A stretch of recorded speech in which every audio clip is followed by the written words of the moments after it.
হাজার হাজার বছর আগে থেকেই এই দুনিয়াতে যতবার কোনো নতুন নতুন মায়াবী শক্তি বা কোনো রাক্ষসের সৃষ্টি হয়েছে, ততবার ঈশ্বর তার দৈবিক শক্তি কোনো না কোনো মানুষকে দান করেছেন সেই পাপের বিনাশের জন্য।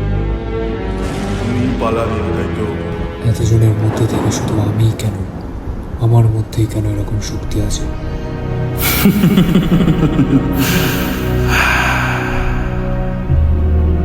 তাহলে এগুলো কি আমার সবই চোখের ভুল?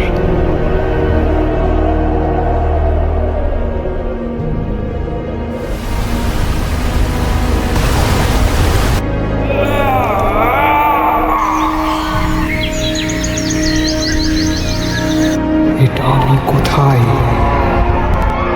নরক, যেখানে কোনো ন্যায়, নীতি, সততার কোনো মূল্য নেই।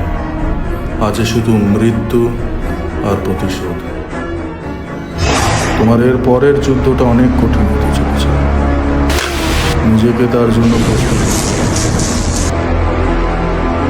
আমি আবার নিশ্চয়ই ফিরে আসবো। দিন এমন কিছু চমৎকার হবে যেদিন তুমি দুনিয়ার সামনে সব থেকে বড় প্রশ্ন। ব্যাস, অনেক হয়েছে, আর নয়।